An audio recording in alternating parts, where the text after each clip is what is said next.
नमस्कार, स्वागत है आप सभी को। आज मेरी तरफ से आप सभी को विजयदशमी की हार्दिक शुभकामनाएं। और विजयदशमी के अवसर पर आज की विषय है राम धनुष टूटने की सत्य घटना की कथा।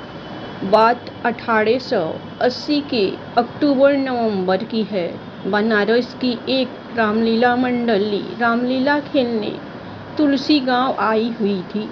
मंडली में 22 से 24 कलाकार थे, जो गांव के ही एक आदमी के यहाँ रुके थे। वहीं सभी कलाकार रिहर्सल करते और खाना बनाते खाते थे। पंडित कृपाराम दुबे उस रामलीला मंडली के निर्देशक थे। वे हारमोनियम पर बैठ के मंच संचालन करते थे और फौजदार शर्मा साज सज्जा और राम लीला से जुड़ी अन्य व्यवस्था देखते थे। एक दिन पूरी मंडली बैठी थी और रिहर्सल चल रहा था। तभी पंडित कृपाराम दुबे ने फौजदार से कहा, इस बार वो शिव धनुष हल्की और नरम लकड़ी की बनवाए, ताकि राम का पाद निभा रहे 17 साल के ईव को परेशान न हो। पिछली बार धनुष टूटने में समय लग गया था।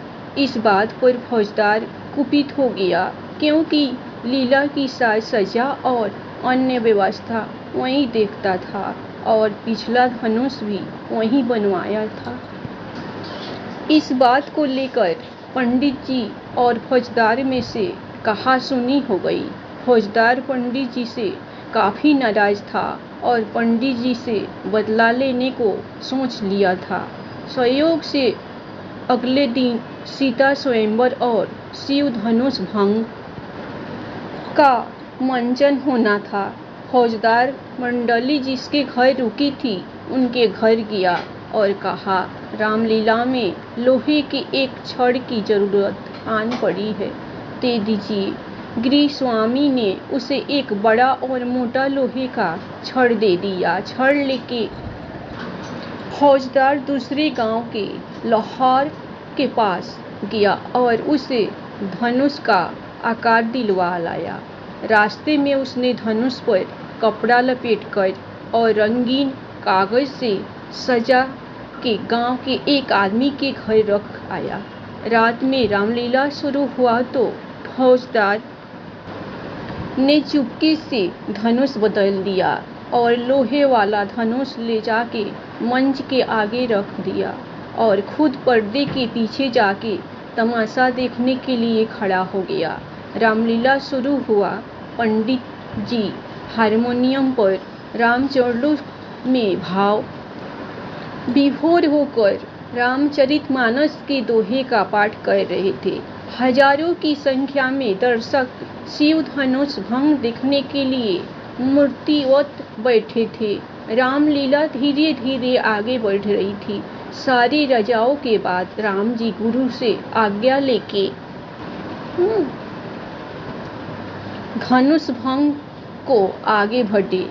पास जाके उन्होंने जब धनुष को हाथ लगाया तो धनुष उनसे उठी ही नहीं। कलाकार को सत्यता का आभास हो गया। उस 17 वर्षीय कलाकार ने पंडित कृपाराम दुबे की तरफ कातर दृष्टि से देखा तो पंडित जी समझ गए कि दाल में कुछ काला है। उन्होंने सोचा कि आज इज्जत चली जाएगी। हजारों लोगों के सामने और एक कलाकार की नहीं, स्वयं प्रभु राम की इज्जत दांव पर लगने वाली है।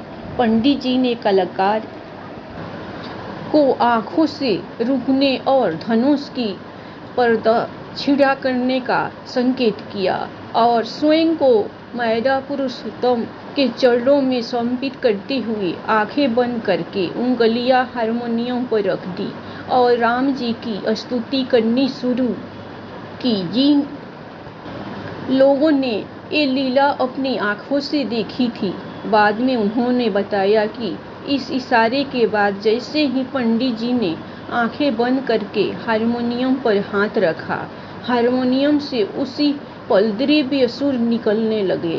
वैसा वादन करते हुए किसी ने पंडित जी को कभी नहीं देखा था। सारे दर्शक मूर्तिवत हो गए। नगाड़े से निकलने वाली परंपरागत आवाज भीषण धुंध में बदल गई। पेट्रोमैक्स की धीमी रोशनी बढ़ने लगी और पूरा पंडाल अदत्त आकाशीय प्रकाश से रह रह के प्रकाशमान हो रहा था। दर्शकों के कुछ समझ में नहीं आ रहा था कि क्या हो रहा है और क्यों हो रहा है। पंडित जी खुद को रामचरणों में आत्मपित कर चुके थे और जैसे ही उन्होंने चौपाई कहा, लेट चढ़ावत खैचत गाढ़े काहू न लखा देख सबु